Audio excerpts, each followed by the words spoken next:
It never fucking works.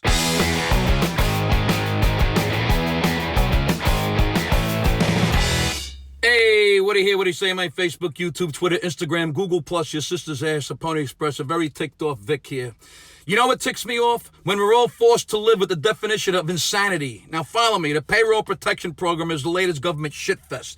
Just another example of how the working man just keeps getting fucked and fucked and fucked every year for decades and decades. Isn't it interesting that the PPP is perfectly named PPP? Because that's all the government does. They pee on us, and they pee on us. This isn't any different than any other government action for as long as I can remember now. Oh yeah, thanks for the $1,200. Toilet paper costs $1,200 a roll now. But give the large corporations billions and billions in bailouts because they couldn't save a fucking dime after making billions and billions in profit every fucking year. What happened with the first round of funding for the PPP? I'll tell you. The government took our tax money and gave it to the banks to distribute. And what happened? The small mom and pops, who the money was supposed to be for, they got oogats.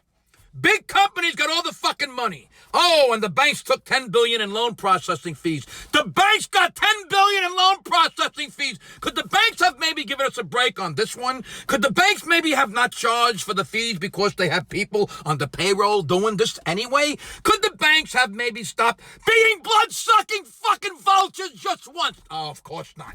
Now look, I get it. Some companies like Ruth Chris and some universities who got millions were shamed into returning the money. Yay. But do we know where all the $350 billion really went from the first round? And the CEO of Ruth Chris made $6 million in salary last year, by the way. But he asked for and got $20 million in bailout money before he was ratted out for being a greedy fucking scumbag. How about you only make $1 million a year during this pandemic and maybe you could ask for a smaller bailout because you didn't pay yourself like a greedy shitbag you are. Okay, the nerve of these fucking companies even asking for a bailout when the CEOs and the high-level executives are making tens of millions of dollars each a year in compensation. Holy shit. And now the second round of PPP is coming out, so the small mom and pops hopefully can get their hands on money that is so important for them to survive and make it through this fucking mess. You know, the money they paid in taxes every fucking paycheck for years.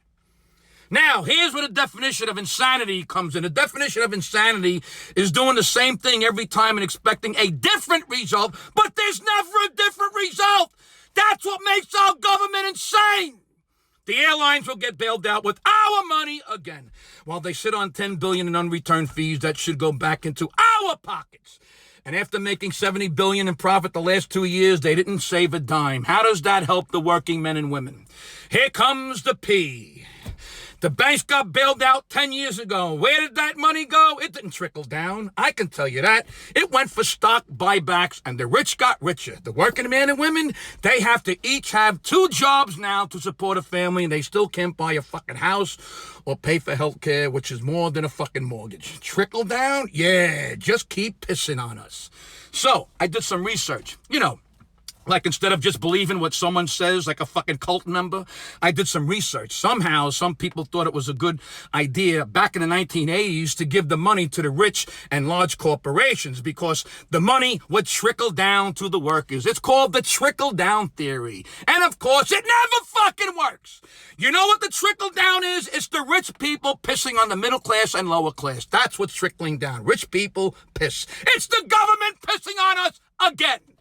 Here, you want more? In 2018, 91 Fortune 500 companies paid 0 taxes. 0. Nuta, Amazon, Netflix, Starfix, Chevron. The list goes on and on and on. Giant multi-billion companies paid 0 taxes. Why can't they pay their taxes too? Why is this always the burden of the fucking hard-working men and women? Did the government let mom and pop companies pay 0 taxes? This whole country and economy is being propped up on the backs of the working poor.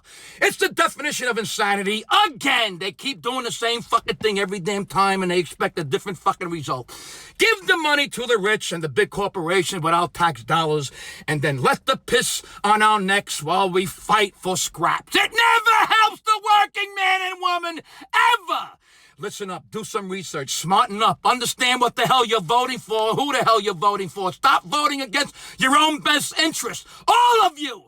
Because that's the definition of insanity, too. You're insane if you keep voting the same way and you keep getting shit on. You complain and you complain and you complain, yet you keep voting for the same bullshit every fucking damn time. There's no reason why everyone in this country can't pay their fair share in taxes. There's no reason why multi-billion-dollar companies can't pay their taxes. And there's no reason why the working man and the mom and pops have to struggle so fucking hard. Stop believing what idiots tell you like you're drinking Kool-Aid at Jim Jones's outdoor barbecue. Holy shit. Maybe I should run for fucking president. Under the common fucking sense party. When we're all forced to live with the definition of insanity. That's what fucking ticks me off.